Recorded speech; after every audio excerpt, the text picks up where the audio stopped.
There is a place that has lingered in the imagination of humanity for millennia. A garden said to be untouched by suffering, unmarred by pain, and brimming with harmony between man, nature, and the divine. It appears at the very beginning of the biblical narrative, before history as we know it begins, before time starts counting down toward exile, conflict, and toil. It is a place not just of origin, but of innocence. A garden called Eden. The story, as written in Genesis, is more than a tale. It is a memory woven into the human spirit. Even for those who do not hold to its literal truth, there is something hauntingly familiar about Eden. It is as if the story whispers to something deep within us, awakening a nostalgia for a world we never lived in, but somehow recognize. It speaks of a time when everything was as it should be, when humanity walked with God in the cool of the day, when shame did not exist, when the earth bore fruit without thorns, and love was untainted by fear. We read in Genesis that the Lord God planted a garden in the east, in Eden, and there he placed the man whom he had formed. A river flowed out of Eden to water the garden, dividing into four headwaters. In that garden stood two trees, the tree of life and the tree of the knowledge of good and evil. It was paradise, but not merely in a scenic or sentimental way. It was paradise because it was whole, complete, holy. But what happened to this place? Was it a real location, anchored in space and time? Or was it always meant to be something more, a symbol, a metaphor, a dream embedded in our collective consciousness? Is the story of Eden a coded message about where we came from, or about what we lost? These are the questions that echo across centuries of human thought and theological reflection. They stir debates among scholars, divide interpreters, and ignite the curiosity of scientists, philosophers, and believers alike. And yet, the yearning behind the questions is always the same. Can we go back? Can we return to Eden? The story of the garden is as much about exile as it is about origin. Humanity's earliest memory is not of building kingdoms or charting stars. It is of losing something, being cast out, standing east of Eden, looking back. And ever since, the world has been on a quest to find what was lost. Whether in religion or in myth, in literature or landscape, the image of a perfect beginning has remained persistent and shimmering just out of reach. Psalm 1 verse 2 speaks of the one whose delight is in the law of the Lord, and on his law he meditates day and night. Such a person, the psalmist tells us, is like a tree planted by streams of water, which yields its fruit in season, and whose leaf does not wither. The imagery recalls Eden's own trees, nourished and fruitful, untouched by decay. The psalm does not explicitly name the garden, yet the language breathes its atmosphere. Eden is not gone. It lingers in poetry, prayer, and longing. Artists have painted it, theologians have pondered it, and poets have mourned its absence. From Milton's Paradise Lost to Augustine's City of God, Eden has served as both a warning and a promise, a place behind us and perhaps ahead, a truth that refuses to be forgotten. And so, we are left with a mystery. A garden said to lie at the origin of human history, its gates now barred by flame, its location lost to time. But is it truly lost? Or do the clues remain scattered across ancient texts, buried beneath desert sands, encoded in DNA, and imprinted on the human soul? The search for Eden is more than a matter of cartography or archaeology. It is the search for something primal and profound, a time before brokenness, a life in tune with the sacred, a peace that once was and might yet be. Was there ever such a place? Or is Eden not found on any map because it was never meant to be located, but remembered? If Eden was ever a real place, anchored in soil, bordered by rivers, shaded by trees whose names have long been forgotten. Then the clearest roadmap we have lies within the pages of Genesis. For those searching for this ancient garden, the clues appear almost as a cartographer's note, tucked inside sacred scripture. In Genesis chapter 2, a passage offers what appears to be a geographical key, a river that flowed out of Eden to water the garden, then split into 4 headwaters, Pishon, Gihon, Tigris, and Euphrates. From this single verse, entire fields of study have emerged, blending theology, geography, archaeology, and ancient linguistics in a quest to triangulate a location that might have once borne the footsteps of humanity as first dawn. Among the 4 rivers, 2 are instantly recognizable. The Tigris and the Euphrates still flow today, winding like veins through the heart of the Middle East. They stretch across modern-day Iraq and parts of Syria and Turkey, their presence shaping the cradle of civilization. These rivers gave life to Mesopotamia, the land between rivers, a place that became home to Sumer, Akkad, Babylon, and Assyria. This region, fertile and ancient, holds the earliest ruins of human cities, tablets inscribed with the world's first written words, and temples built to gods older than memory. For some, the overlap is too striking to ignore. Could it be that Eden was nestled here, among the same waters that fed the rise of history's earliest societies? But what of the other 2 rivers, the Pishon and the Gihon? Unlike the Tigris and Euphrates, their identities remain elusive. No rivers by those names appear clearly on today's maps. And so the mystery deepens. Some have suggested that the Pishon may refer to a long dried watercourse, perhaps hidden beneath the sands of the Arabian Peninsula or buried under shifting geological layers. Others propose that satellite imagery revealing ancient riverbeds near the Persian Gulf might align with this enigmatic stream. The Gihon, meanwhile, has sparked theories ranging from Ethiopia's Nile to subterranean aquifers near Jerusalem. Interpretations vary wildly, depending on whether one reads the text as literal geography, symbolic poetry, or something in between. Genesis 2 verse 10 tells us, "A river watering the garden flowed from Eden. From there it was separated into 4 headwaters." The phrasing is curious. It implies not 4 rivers meeting to form one, as might be expected, but one river branching out into 4. In hydrological terms, this is highly unusual. Most river systems begin in the mountains, fed by tributaries that converge as they flow downward. Here, the opposite occurs. A single source divides, like a tree, into limbs. The image is almost deliberately inverted, suggesting perhaps a supernatural origin, or a memory passed down through centuries, shaped more by meaning than by topography. Scholars have long debated whether Genesis was ever intended as a geographic record or a theological narrative. Was the author describing a place known to ancient hearers?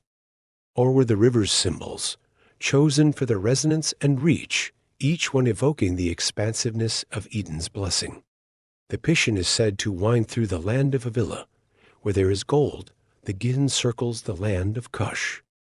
The Tigris runs along the east side of Ashur, while the Euphrates needs no introduction. It was, even then, the great river. These descriptions blend the tangible with the legendary, leaving open the possibility that Eden was both a real place and something more than place. Attempts to map Eden often center around the convergence of the Tigris and Euphrates in southern Mesopotamia. Here, near the Persian Gulf, lies a region long suspected of being the starting point of civilization. The Sumerians built their ziggurats in the soil, and their myths, too, speak of a paradise garden, Dilmun, where sickness and death were unknown. In this landscape, the lines between Bible and myth, between archaeology and faith, begin to blur. Clay tablets and cuneiform texts whisper of things lost and remembered. Could Eden have once stood near Eridu, one of the oldest known cities? Or perhaps farther north, where the twin rivers rise. The ancient Hebrew mindset was holistic. There was no hard boundary between the sacred and the real. To speak of Eden was not just to reference coordinates, but to evoke a kind of reality that transcended stone and soil. Still, the persistent references to actual rivers compel many to seek a physical Eden. Perhaps the original hearers of Genesis would have envisioned a real region when they heard the names of these waters, places they could point to or journey toward. Modern scholars and archaeologists have combed through this possibility with ever-evolving tools. Remote sensing technologies, satellite imaging, and geological surveys have revealed long-buried channels and floodplains across Mesopotamia and Arabia.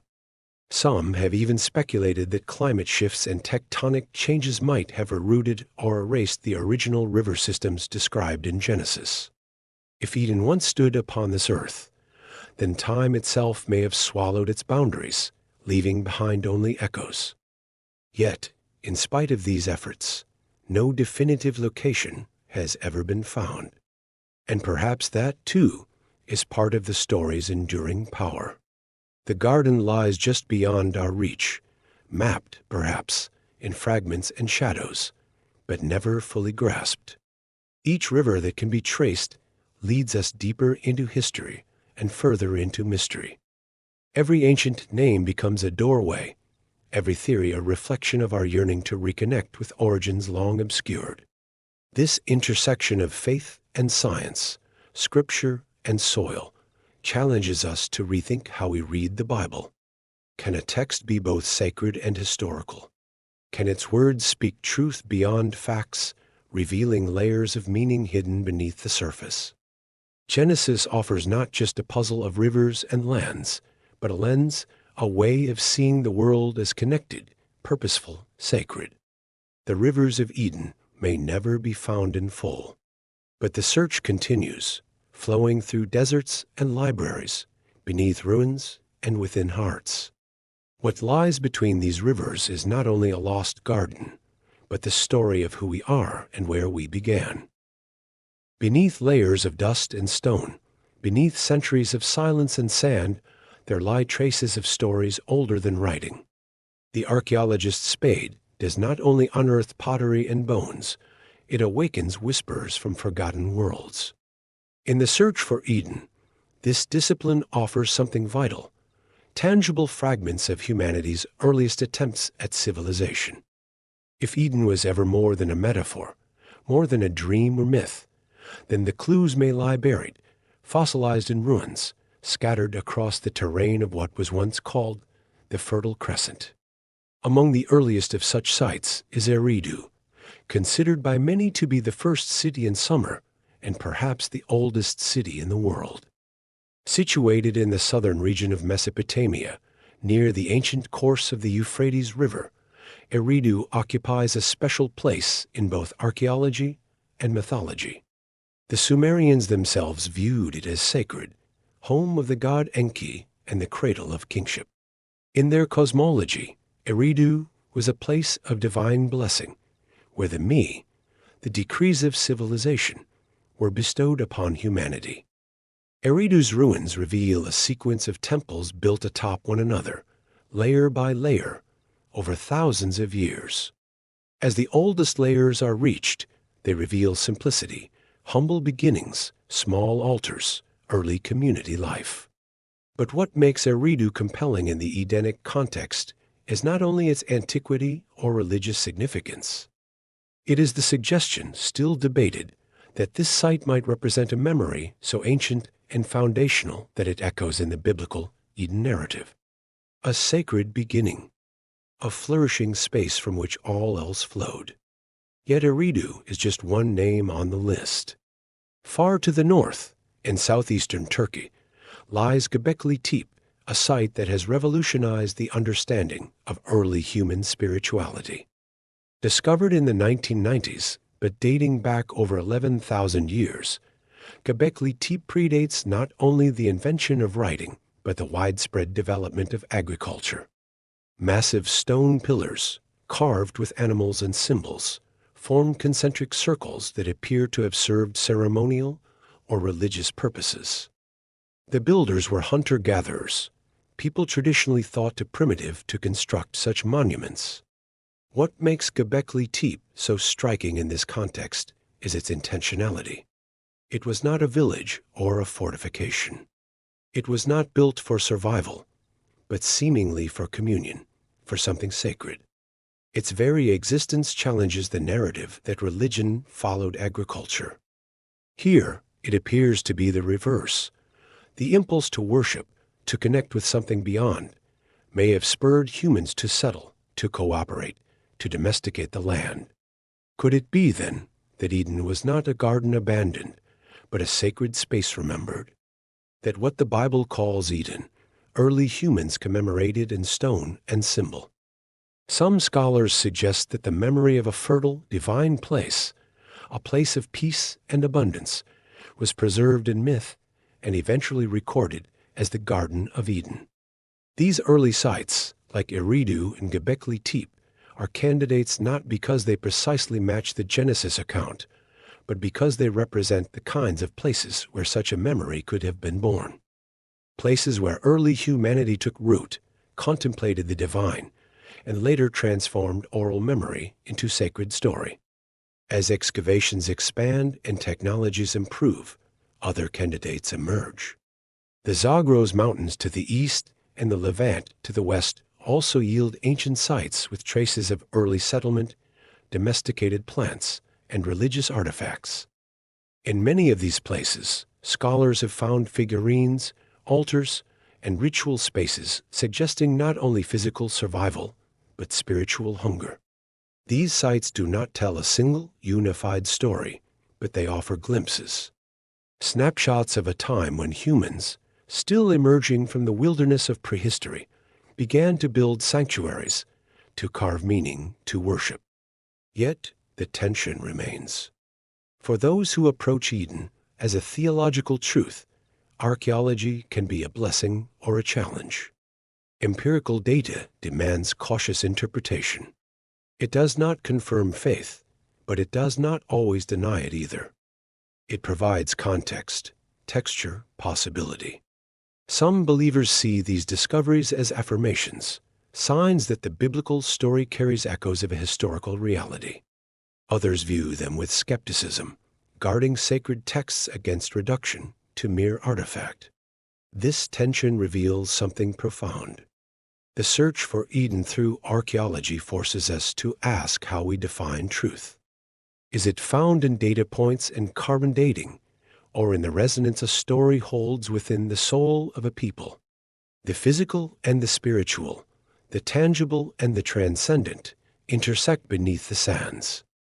The shovel may lift dirt, but the heart asks deeper questions. Among the ruins, we find more than walls and relics. We find evidence of longing, places that were once set apart, spaces that were cultivated, honored, and eventually abandoned. Like Eden, they rise and fall in the arc of human history. Perhaps it is not one location that Eden corresponds to, but a pattern. A repeated impulse throughout early civilization to return to sacred order, to harmony with the land, to a sense of divine presence. And so, the archaeological record does not offer a single Eden. But it does suggest that something once existed, something remarkable and fertile enough to be remembered in the form of a garden planted by God. Not all mysteries are meant to be solved by excavation. Some are meant to be felt as echoes. What lies beneath the sands may not reveal Eden completely, but it reveals that humanity has always searched for it. In sterile laboratories and ancient bones, under fluorescent lights and coded sequences, a different kind of Genesis is being written. One not transcribed on parchment or spoken from pulpits, but sequenced strand by strand in the twisting double helix of human DNA. Here, among the base pairs and chromosomes, scientists have discovered an echo of something remarkable, an echo that raises new questions about the old story of Eden. At the heart of this genetic narrative lie two figures, mitochondrial Eve and Y chromosomal Adam. These are not mythic characters, but real individuals, ancient humans identified through the study of our collective genetic lineage. Mitochondrial Eve represents the most recent woman from whom all living humans inherit their mitochondrial DNA. She lived, according to estimates, roughly 150,000 to 200,000 years ago. Y chromosomal Adam, similarly, is the most recent common ancestor from whom all men today descend on the paternal line, dated to about 200,000 to 300,000 years ago. Though these two did not necessarily live at the same time or place their existence hints at something compelling, all of humanity, no matter where they live or what language they speak, can trace their roots back to a single ancestral pool. To many, this discovery is simply a marvel of science, a testament to the progress of human knowledge. But for others, it raises deeper questions. Could this convergence of genetic ancestry be pointing, in its own way, back to Eden? Not necessarily to the garden as a literal enclosure with named rivers and guarded gates, but to the idea of a unified origin. A beginning where humanity was one family, one source, one breath. Of course, the timelines and locations of mitochondrial Eve and Y chromosomal Adam do not align precisely with the Genesis account. They are not proof of a literal Adam and Eve, and science does not claim them to be the first humans, only the most recent individuals from whom certain genetic markers are universally inherited. But the symbolism is potent. The idea that all people descend from one maternal and one paternal source resonates deeply with the biblical narrative. It invites a reimagining of Eden not merely as a place, but as a moment in human history, a convergence, a unity before dispersion. Genetic studies trace the likely origin of modern humans to Eastern Africa, often referred to as the cradle of humanity. From this region, early humans began a slow, sweeping migration that carried them across continents. Bones and tools, language and art, all bear witness to this long journey outward from a common homeland. As these early people moved northward and eastward, they encountered changing climates, shifting terrains, and new challenges. Some paths led through the Nile Valley. Others reached the Levant and eventually the vast lands of Mesopotamia. The Mesopotamian narrative of Eden, set between the Tigris and Euphrates, does not necessarily contradict the African origin story. Instead, it may represent a different kind of memory. Perhaps not of humanity's absolute biological beginning, but of its first great flourishing. A moment when people began to live together, build together, worship together. Eden, in this light, could symbolize not the birth of the species, but the awakening of culture, morality, and consciousness. A threshold crossed, a breath of the divine into dust. The overlap between migration maps and ancient civilizations is striking. The paths taken by humanity after leaving Africa converge again in the regions traditionally associated with Eden. Mesopotamia, the Levant, the Persian Gulf Basin. These are not only lands of ancient scripture, but also waypoints in our genetic journey. The stories preserved in Genesis may reflect not only spiritual truths, but also deep ancestral memories. Memories passed not only through word and story, but perhaps even through the silent language of DNA. There is also the remarkable unity revealed by genetic research.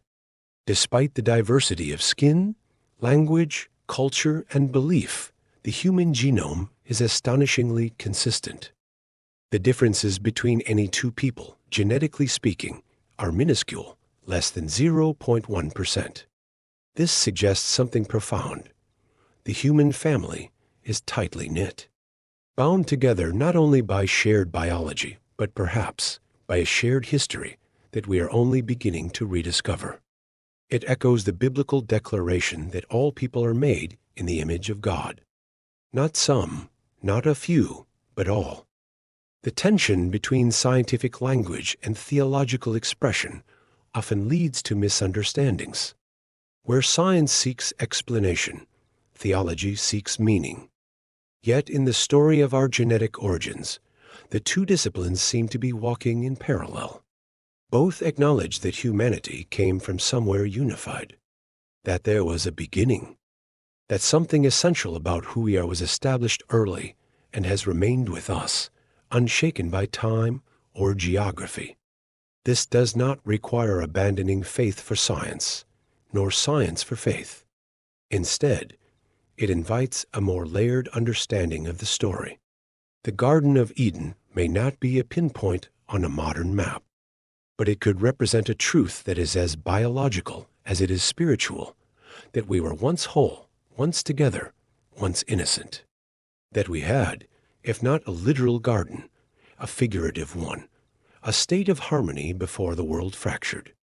As geneticists continue to trace ancient migrations, and as theologians continue to interpret sacred texts, the conversation between these two paths grows richer. Neither can tell the full story alone, but together they reveal a tapestry of human origins more intricate, more beautiful, and more mysterious than we ever imagined. And perhaps that is where Eden truly lies, not in any one location, but in the convergence of memory and meaning, faith and fact, the divine breath, and the biological thread that connects every one of us back to a common source. At some point in the journey to rediscover Eden, the question begins to change.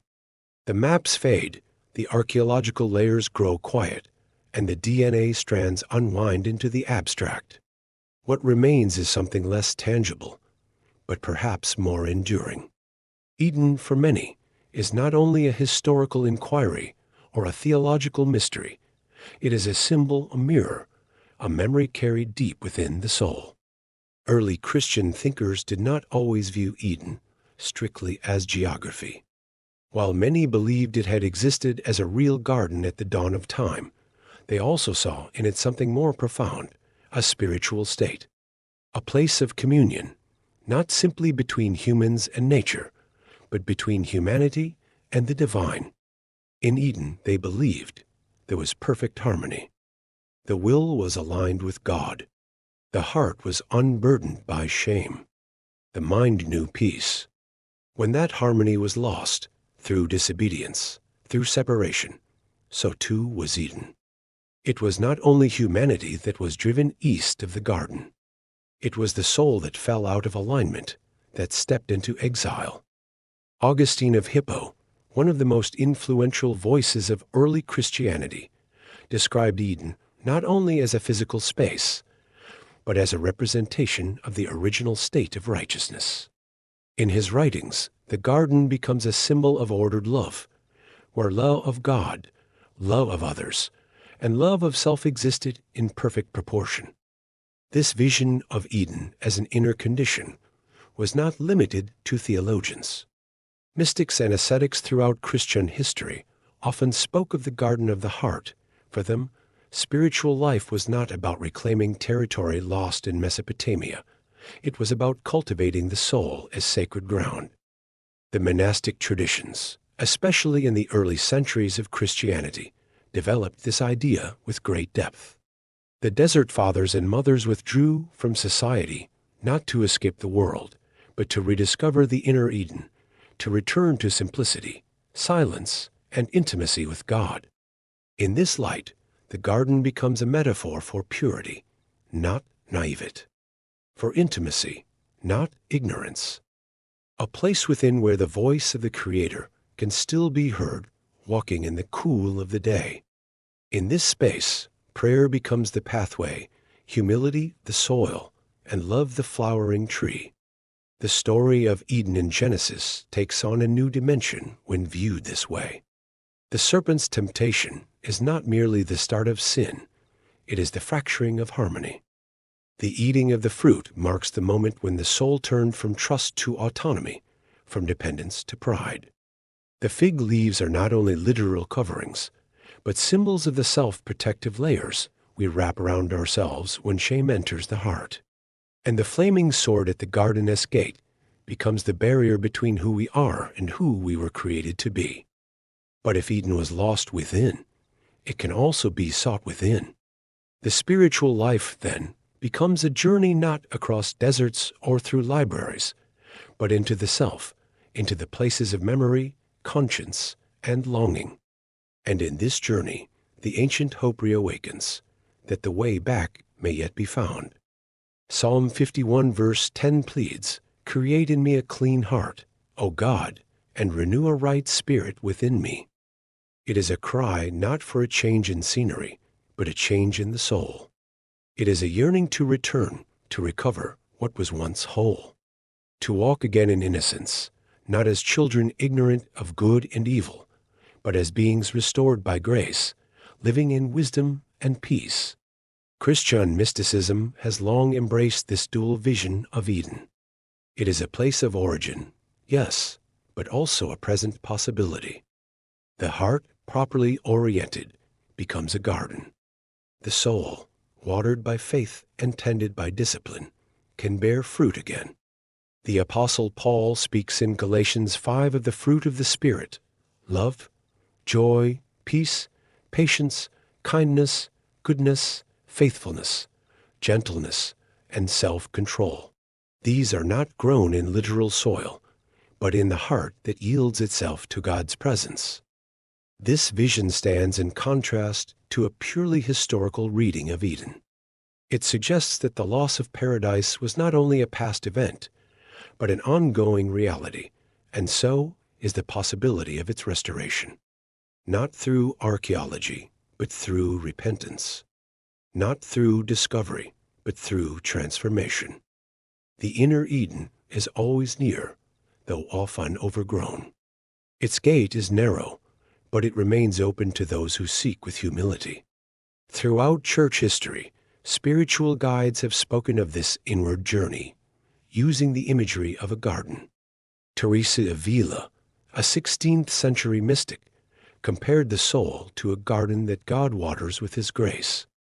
She described different ways of prayer as methods of irrigation, some difficult, like drawing water from a well, and others abundant, like rainfall. Her metaphor was not drawn from whimsy, but from a deep awareness of Eden as something living and real within the soul. This idea does not deny the Genesis account. Instead, it deepens it. It invites readers to see Eden not only in terms of where we began, but in terms of what we lost and what might yet be recovered. For in every person is a seed of longing, a memory that cannot be fully named, but is felt in moments of beauty, stillness, and love, a memory of walking with the divine in peace. If the story of Eden were found only within the pages of the Hebrew Scriptures, it might be easier to dismiss as a cultural artifact unique to one people, one tradition. But it is not. Across the world and throughout time, civilizations have preserved strikingly similar stories of perfect gardens, divine human communion, catastrophic floods, and a golden age lost. These shared narratives, echoing in stone carvings, oral traditions, and sacred texts, suggest that Eden may not be merely a religious symbol or a regional myth. It may be something embedded in the human soul, a memory so ancient and widespread that it transcends culture itself. Among the earliest and most profound parallels to Eden appear in Sumerian mythology. Long before Genesis was written, the people of Sumer told of a place called Dilmun, a pristine land where the lion did not kill, the wolf did not seize the lamb, and sickness, death, and aging were unknown. In one creation myth, the goddess Ninhursag plants trees and creates life, while another god violates the harmony, leading to suffering and eventual redemption. The narrative features not only the motif of paradise lost, but also the image of a sacred garden guarded by deities. It reflects a longing not unlike that in the Genesis account, a yearning for a time before rupture.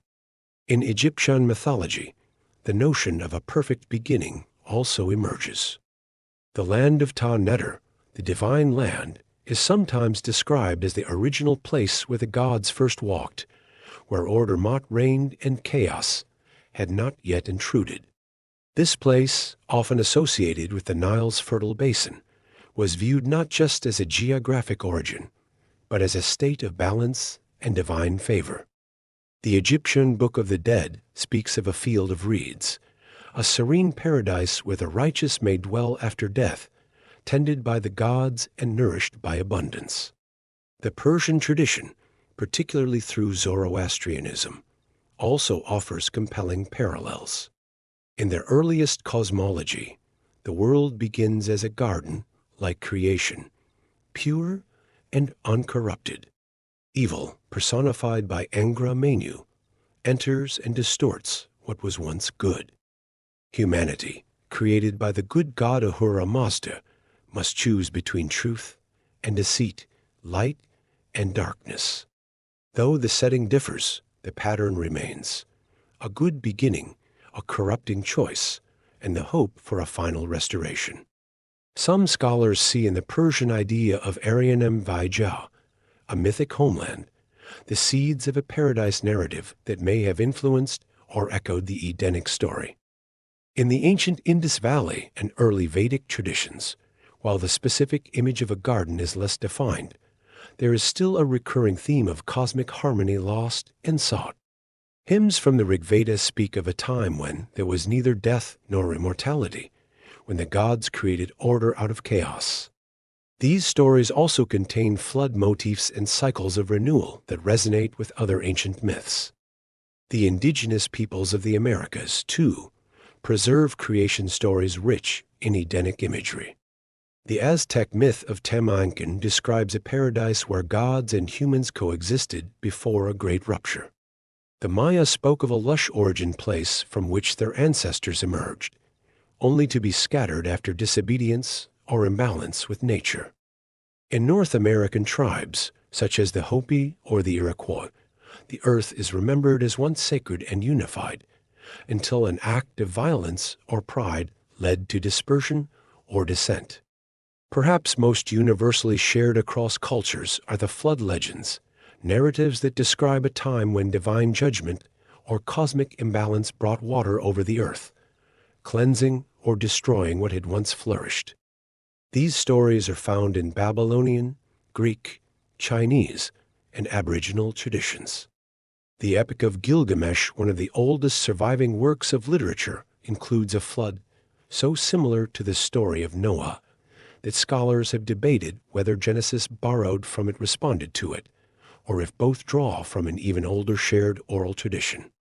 In Gilgamesh, the character Utnapishtim builds a boat, saves life from destruction, and is granted near immortality, echoing themes of divine warning, salvation, and hope after loss. The recurrence of these motifs across civilizations suggests something more than coincidence. It points to a shared human memory, or at the very least, a shared human ache. In every corner of the world, people have remembered a time when the world was new, when creation was unmarred, when the divine walked among them. And in nearly every tradition, that world is gone, lost because of a choice, a trespass, a fall. What does this tell us? Not that each story is factually identical or historically interlinked, but that the human spirit seems universally drawn to the idea of a beginning that was better. Whether through sacred gardens, golden ages, or cycles of harmony and disruption, humanity seems to carry within itself the imprint of something pure that has been broken. Eden, in this sense, is not merely the possession of the biblical tradition.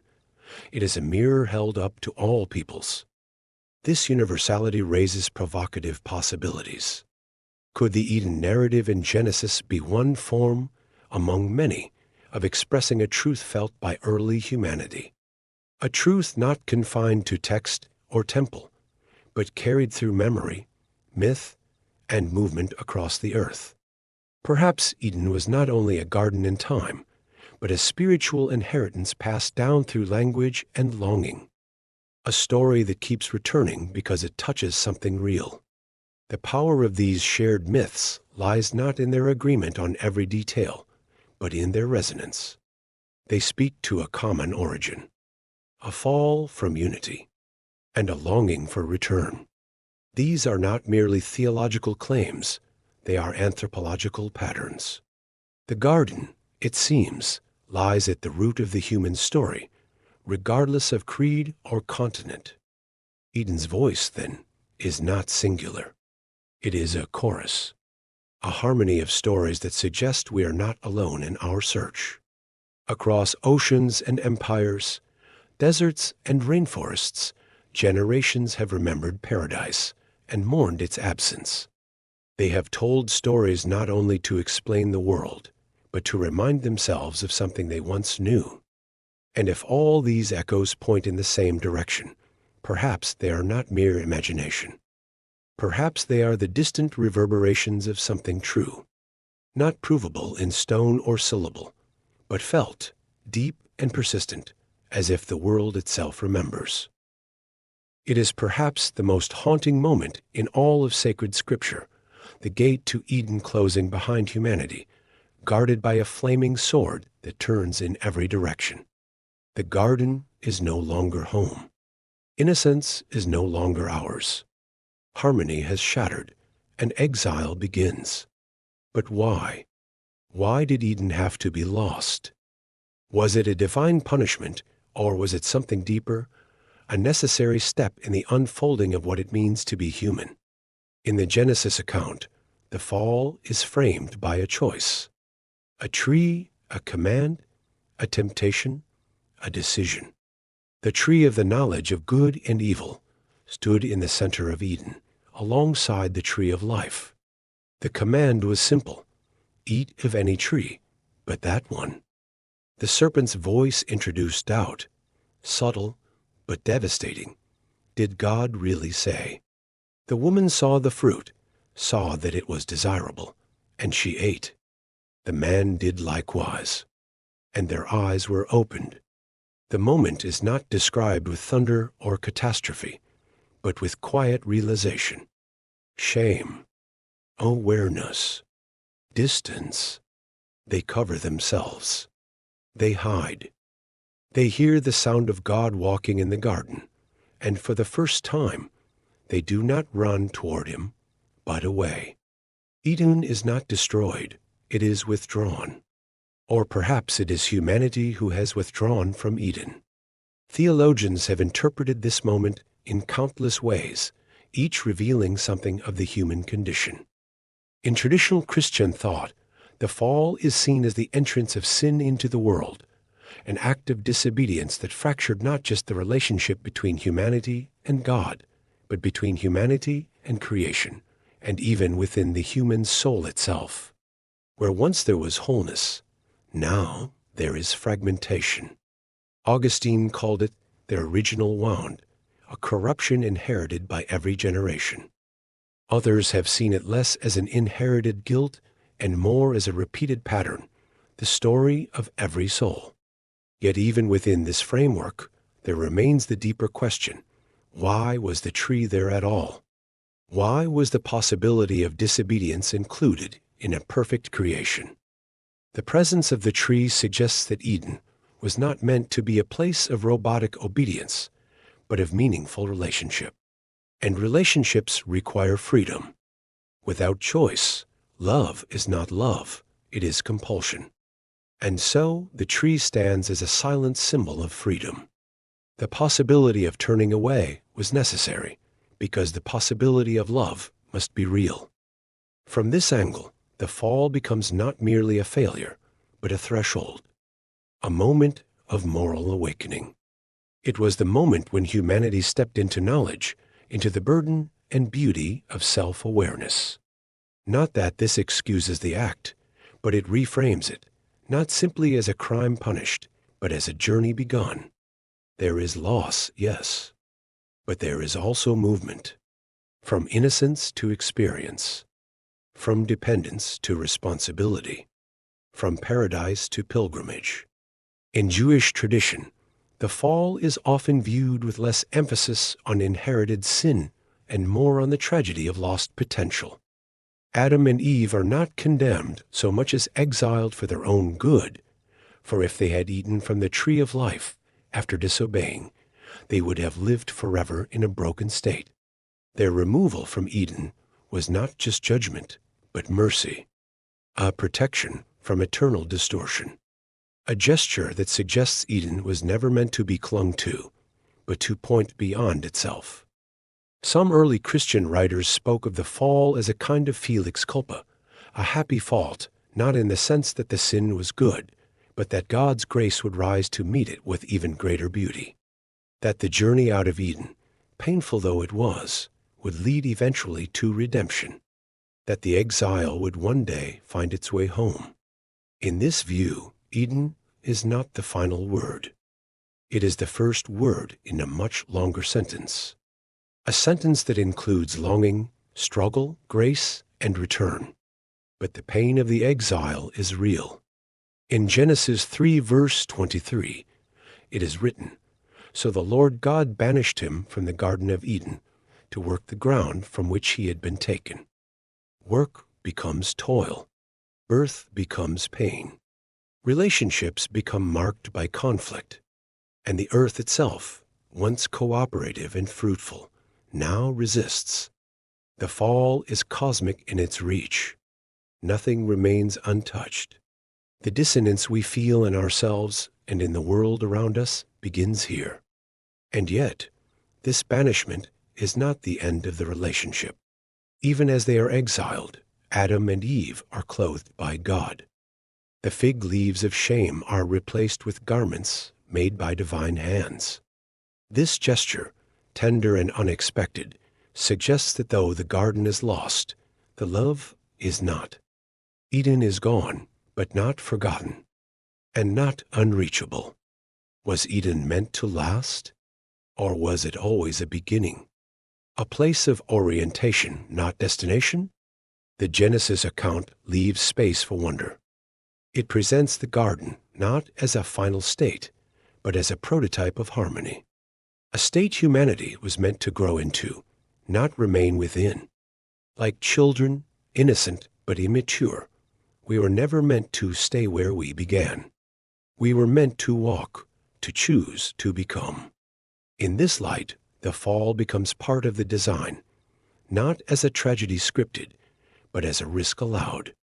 Eden was not a cage, it was a starting point. A breath before speech. A heartbeat before song. And so we ask, are we still falling? Or are we still searching for the way back? Every act of love, every pursuit of truth, every moment of grace may be a step toward that recovery. The sword still guards the gate, but the story is not finished. Though Eden's gates were shut, the longing to return never truly left. It found new forms. It took root not only in theology, but in soil and stone, in marble and myth. Across centuries and civilizations, humanity has reached again and again for a sacred place where heaven and earth might touch, a garden not lost, but remade. These attempts, scattered across time and geography, are not merely ornamental or nostalgic. They are echoes of the Edenic impulse, the desire to dwell once more in peace, in beauty, in divine communion. One of the most famous of these attempts is the Hanging Gardens of Babylon, a wonder of the ancient world, wrapped in both history and legend.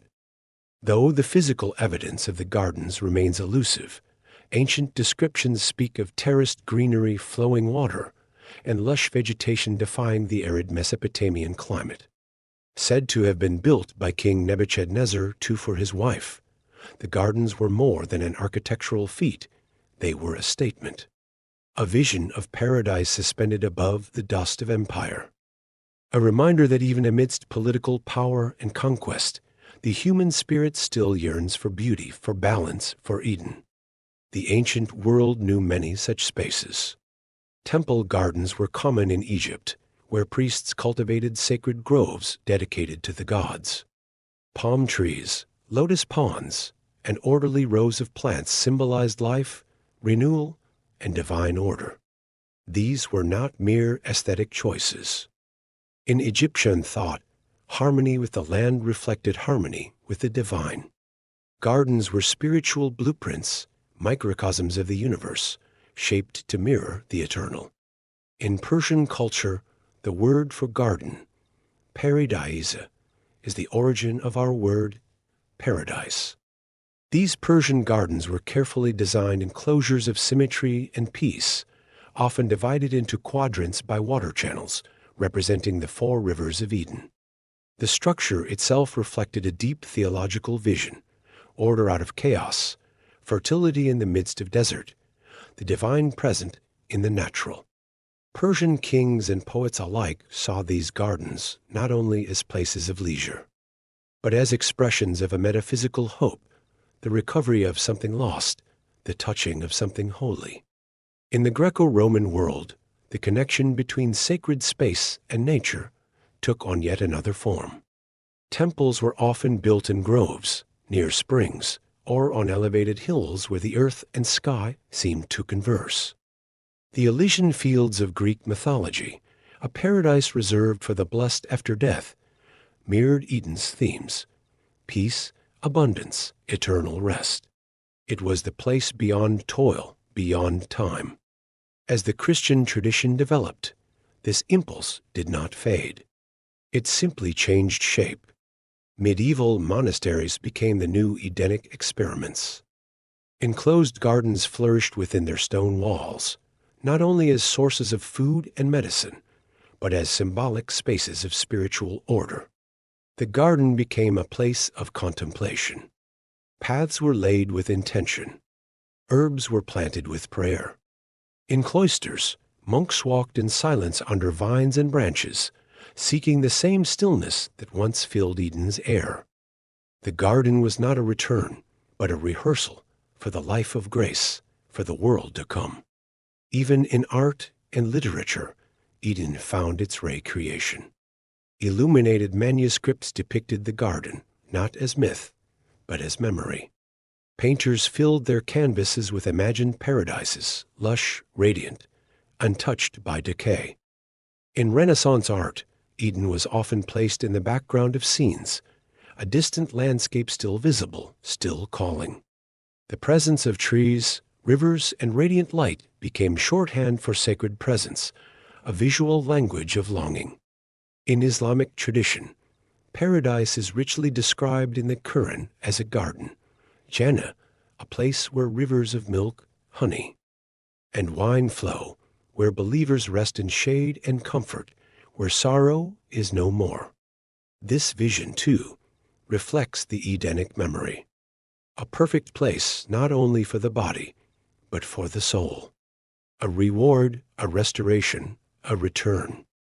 And even in the modern world, this longing remains.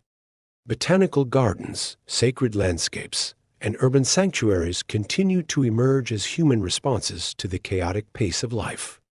They are places of stillness, design, and intention, where nature is not wild, but tended. In some, religious symbols are woven into the layout. In others, the silence itself is the sacred element. People gather in these spaces not merely to admire plants, but to recover something in themselves. The Eden within still reaches for the Eden without. This impulse goes further still. The environmental movement itself, though rooted in science and ethics, is also deeply spiritual at its core. The desire to preserve the earth, to heal what has been broken, to live in balance with creation, these are modern expressions of the Edenic vision. Not to escape the world, but to redeem it, to build again what was once lost. Architects and theologians alike continue to envision spaces where worship and wilderness meet. Churches built with open-air sanctuaries, retreat centers nestled in forests, chapels with living walls, flowing fountains, and sacred groves. These are not accidental trends. They are testimonies to the persistent human desire to dwell once more in the garden, to walk again with God in the cool of the day. Eden's exile did not erase its pattern. It merely displaced it. And so, the pattern repeats, generation after generation, culture after culture, building gardens not just for pleasure, but for presence. Sacred spaces that reflect sacred desire. Perhaps, then, we were never meant to forget Eden. Perhaps we were meant to rebuild it, not as an act of nostalgia, but as an act of hope, a reaching toward restoration, a belief that the sacred can still be touched, that the divine still walks among trees and rivers and sunlight filtered through leaves. These gardens, in all their forms, are not answers. They are responses. They are the language of a soul that remembers, even when the mind forgets. They are signs that the search continues, not only for a place, but for a way of being. The story that began with a garden does not end in ashes. It ends in a city that is not the opposite of Eden, but its fulfillment. A city that descends, not from the hands of humanity, but from the heart of God. The book of Revelation, the final word of the Christian scriptures, is often remembered for its images of judgment and catastrophe. But woven within its final chapters is a vision of hope so radiant, so Edenic, that it echoes the first pages of Genesis with deliberate, unmistakable symmetry. In Revelation chapter 22, the Apostle John writes of a river of the water of life, clear as crystal, flowing from the throne of God and of the Lamb. On either side of the river stands the tree of life, bearing 12 kinds of fruit, yielding its fruit every month. The leaves of the tree, he says, are for the healing of the nations. There will be no more curse, no more night, no more separation. God will dwell among his people, and they will see his face. It is unmistakably Eden restored. But this garden is not isolated or enclosed. It is not a retreat or a memory. It is embedded in the heart of a radiant city, the New Jerusalem. A city not built by human hands, but revealed by divine promise. Here, the sacred and the structured coexist. The beauty of nature and the beauty of order are reconciled. The garden and the city are not rivals. They are merged. Eden has expanded. This eschatological vision is not simply about reversal. It is about culmination. The garden was the beginning, but the city is the destiny. Where Eden was a place of innocence, the New Jerusalem is a place of maturity. Where Eden was lost through disobedience, the city is entered through redemption. What was once guarded by a flaming sword is now opened by grace. The tree of life, once hidden, now stands in the center, accessible to all. For early Christians, this vision offered not only comfort in persecution, but a new understanding of history itself. Time was not a random cycle, nor a decline into despair. It was a journey, a trajectory toward renewal, a story with a promise embedded in its end. The return of Eden elevated, expanded, fulfilled. But the vision of Revelation also raises an essential question. Is this future entirely beyond us, waiting to be dropped from the heavens? Or is it already being shaped through our choices, our actions, our faith? Some interpretations emphasize divine intervention, the belief that the restoration of Eden is wholly God's doing, that no amount of human effort can bring about paradise, that the brokenness of the world is too deep, the wounds too wide. Only God can make all things new. Only the divine hand can wipe away every tear. Others, however, while not denying God's role, emphasize divine partnership, that the seeds of Eden are already planted, and we are called to water them, that the New Jerusalem does not descend into a vacuum, but meets a people already preparing the ground, that every act of justice, every moment of mercy, every refusal to hate, is a laying of stones for the city to come, that Eden begins now, not in full, but in foretaste. This vision does not minimize suffering. It does not deny the darkness. It names it. The book of Revelation, after all, is filled with tribulation, with trials, with a world unraveling before it is healed. But even in this, there is meaning. The apocalypse, from its Greek root apokalypsis, does not mean destruction. It means unveiling. Revelation is not simply the end. It is the revealing of what was always underneath. A truth breaking through illusion. A promise bursting through pain. In this unveiling, Eden is not just remembered. It is reborn. Christian theology has often described this as the already and the not yet. The kingdom of God is here, but not in full. The restoration has begun, but it awaits completion. In this tension, believers are called to live as citizens of a city not yet visible, to love as if the curse is already broken, to hope as if the leaves already heal. This calling transforms the Eden narrative from a passive memory to an active mission. It asks, what does it mean to live in light of a restored Eden? How do our choices today participate in that future? How do we prepare not just for escape, but for communion? Artists, architects, theologians, and activists have all wrestled with this. Some build communities marked by simplicity and peace, echoing the garden's quiet rhythms. Others labor in cities, seeking to bring justice and dignity where chaos reigns. Still others plant literal gardens, rooftop farms, urban green spaces, ecological sanctuaries, signs that Eden still pulses in the human imagination. All of these are seeds. All of them are echoes. The New Jerusalem is not merely a theological endpoint. It is a call to reimagine the present, not to recreate the past, but to anticipate the future, not to mourn Eden's loss, but to embody its restoration. Every healed relationship, every reconciled injustice, every moment where grace wins over grievance, these are glimpses, windows into the world to come. The Apostle Paul wrote in Romans chapter 8 that creation itself groans, waiting for redemption. Not just humanity, but the earth, the soil, the seas, the forests. All of it yearns to be restored, to be made new. This is not a dream of escape, but of transformation. And so the story turns. What began in a garden ends in a garden city. What began with exile ends with embrace. Eden was never forgotten. It was always waiting. And now, through vision and promise, it calls again, not behind us, but before us.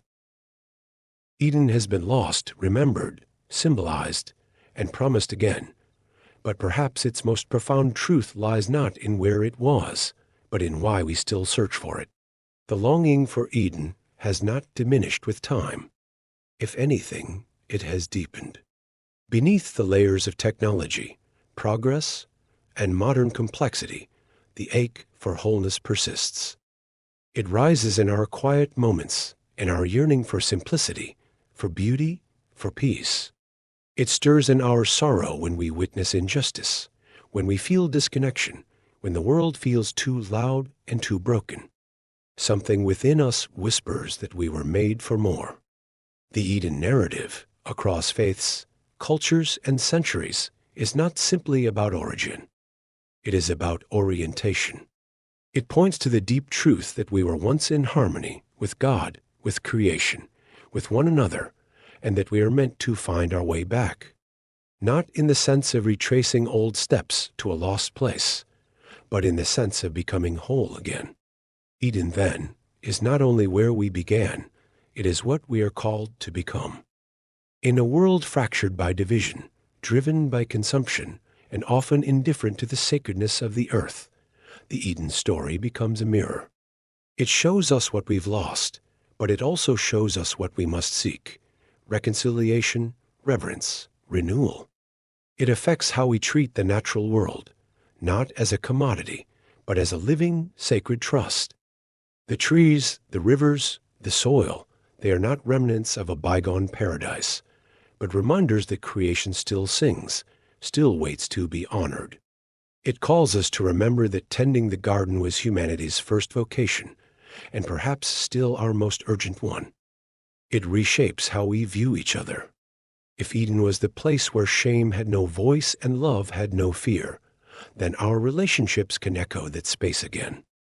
Every act of forgiveness, every effort toward unity, every choice to love rather than to dominate is a step toward Eden.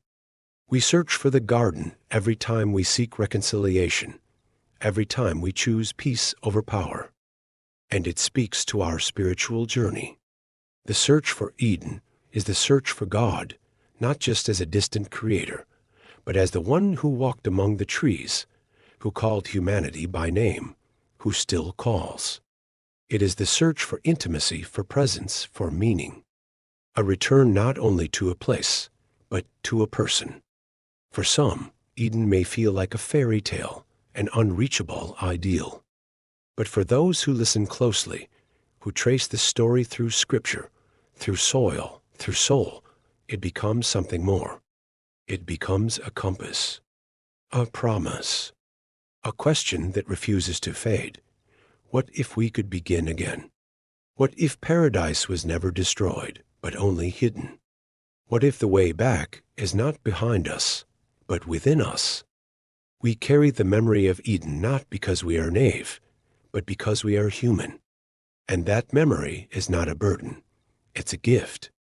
It keeps us searching. It keeps us reaching for something better, something sacred, something true. So, the search continues. Not only in the ruins of ancient cities or the lines of holy texts, but in you. In the gardens you build with your words, your choices, your love. In the people you serve, the peace you protect, the beauty you cultivate. Eden still matters because the world still hungers. Not for perfection, but for wholeness. Not for nostalgia, but for restoration. And perhaps in the search itself, we begin to find what was never fully lost. If this message has stirred something in you, if it's given you new eyes to see the world, or new hope in your heart, please consider supporting this journey. Subscribe to the channel to follow more explorations like this one, where ancient truths meet present longing. Like this video to help others discover it.